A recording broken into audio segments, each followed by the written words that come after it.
Sri சிவார்ப்பண கோசேவா trust மற்றும் கோ ஆஸ்திகா மற்றும் வீவர்ஸுக்கு நமஸ்காரம். இன்று பார்த்திங்கன்னா நம்ம பாடல் பெற்ற ஸ்தலம் திரு மருதீஸ்வரர், அருள்மிகு மருதீஸ்வரர் சன்னதியில் இருக்கும். நம பார்வதி பதஜே அரஹர மகாதேவ. தென்னாடுடைய சிவனே போற்றி, எந்நாட்டவர்க்கும் இறைவா போற்றி.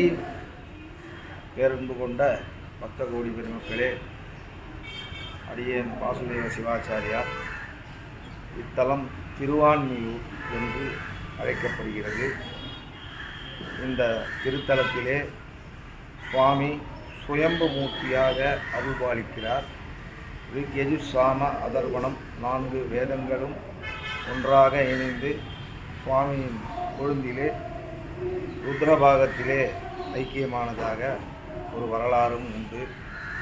சுவாமியுடைய சுயம்பு பாகத்திலே காமதேனுடைய திருப்பாதம் தெரியாமல் பட்டு அதனுடைய கால் குழம்பு சுவாமியினுடைய ருத்ரபாகத்தில் பதிந்து, ஐயோ நம்ம மெதிக்கமே அப்படின்னு அது தவறை உணர்ந்து சுவாமிக்கு ஒரு 48 நாள் ஒரு மண்டலம் இங்கே சுவாமிக்கு தன்னை அறியாதையே தினமும் வந்து பால் சுரந்து பால் அபிஷேகம் செய்வித்து தன்னுடைய பாவத்தை போக்கிக் கொண்டதாக ஐதீகம். அதனால் இந்த ஸ்தலத்தில் திருவான்மியூர் தலத்தில் பால்வண்ணநாதர் என்று சுவாமிக்கு தமிழிலே பெயர் சூட்டப்பட்டிருக்கிறது. இந்த சுவாமி நவபாஷான முருகர் என்று சொல்லப்படுகின்ற பழனியை போன்று நவபாஷாணங்கள் உள்ளடக்கிய ருத்ரபாகமாக வன்னிமரக் குன்றினுடைய கொழுந்தாக சுவாமி ருத்ரபாகம் அமைந்திருக்கிறது. அது ஒரு மருந்து ரூபமாக சுவாமி இருக்கார் இங்கே அப்படின்றதுக்கு தாற்பயம்.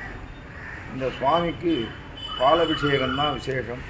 அந்த பால அபிஷேகத்தை செய்வித்து அதை அருமருந்தாக உட்கொண்டால் எல்லா வியாதிகளும் குணமாகும் என்பது பழங்கால சரித்திரம். அதற்கு உதாரணம், இங்கு அகத்தியருக்கு திருமண காட்சி தந்ததாக வரலாறு உண்டு. அகத்தியர் வாதாபி அசுரனை விழுங்கி வயிற்று வலியால் தீராத நோயால் குணப்பட்டு வந்தபோது அவருக்கு ஒரு அசிரி தோன்றி, இந்த திருவான்மியூர் திருத்தலத்திலே நீங்கள் போய் சுவாமிக்கு பூஜை செய்வித்து பரிகாரம் செய்து கொண்டால் உங்களுடைய வயிற்று பிணி நோய் நீங்கும் என்று சொன்னதாகவும், அதைத் தொடர்ந்து அவர் ஒரு மண்டலம் பூஜை செய்வித்து அகத்தியருக்கு நோய் குணப்படுத்தி சுவாமி இங்கு அருள்பாலித்து இந்த வன்னிமரக்காட்சி என்று சொல்லப்படுகின்ற நிகழ்ச்சி 9ஆம் திருவிழா அன்று மிகவும் சிறப்பாக நடைபெறும். அப்போது சுவாமி திருக்கல்யாண கோலத்தில் அகத்தியருக்கு காட்சி தந்ததாக இந்த ஸ்தலத்திலே பெருமை உண்டு. இதேபோடு இங்கே அப்பைய தீட்சதற்கு தீராத தொழுநோய் சுவாமியை வணங்கி அவர் தொழுநோயை தீர்த்து கொண்டதாக தல வரலாறில் குறிப்பிட்டிருக்கிறது. அதே போன்று எண்ணற்ற நோய்களுக்கும் எல்லா விதமான நோய்களுக்கும் இங்கு சுவாமி மருந்து ரூபமாக, வைத்தியநாதர் என்று சொல்லப்படுகிறவர் டாக்டர். இங்கே சுவாமியே மெடிசனாக இருந்து இங்கு வரும் பக்தர்களுக்கு அனைத்து நோய்களையும் குணப்படுத்தி நல்ல விதமான ஆரோக்கியத்துடன் வாழ வழிவகை செய்துள்ளதாக அனைவராலும் கூறப்படுகிறது. இந்த திருத்தலத்திலே வான்மீகி ரிஷி முக்கியமான ஒரு பங்காற்றியிருக்கிறார். வான்மீகி ரிஷியின் திருக்கோயில் இந்த திருக்களத்தின் மேற்கே அமைந்துள்ளது. இந்த மேற்கு கோபுர வாசலுக்கு எதிரே திருவான்மியூர் வான்மீகி ரிஷி என்றால் எல்லோருக்கும் தெரியும்.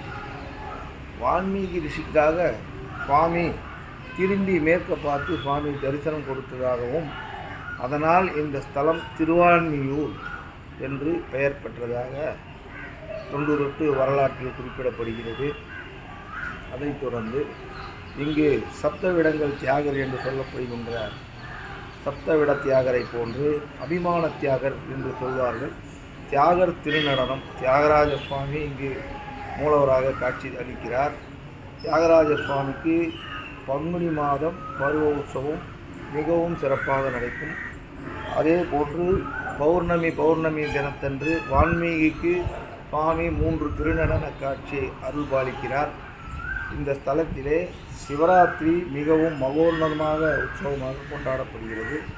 அதைத் தொடர்ந்து அம்பாளுக்கு ஆடிப்பூரம், நவராத்திரி போன்ற நிகழ்ச்சிகளும் பெரும்பங்காக அம்பாளுக்கு சுக்கிரவாரங்களிலே குத்துவிளக்கு பூஜை, ஆடி மாதம் தைவெள்ளி போன்ற நிகழ்ச்சிகள்லாம் நடைபெறுகிறது. சுப்பிரமணியருக்கு மாதம் கிருத்திகை வரும் கிருத்திகை மகோத்சவம் நடைபெறுகிறது. விநாயகருக்கு சதுர்த்தி அன்று உட்புறப்பாடு செய்வித்து மகிழ்வித்து பக்தர்கள் கொண்டாடுகிறார்கள்.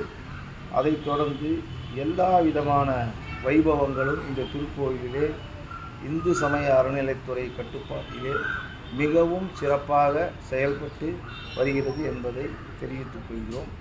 இங்கு பக்தர்கள் அனைவரும் வந்திருந்து எம்பெருமான் மருந்தீஸ்வர பெருமான் அருளையும் தேவி திரிபுர சுந்தரி அருளையும் பெற்று எல்லாம் வல்ல பக்தர்கள் எல்லாம் வல்ல மருந்தீஸ்வர அருளோடு பல்லாண்டு சிறப்புடன் வாழ வேண்டி வணங்குகிறோம். நமஸ்காரம்.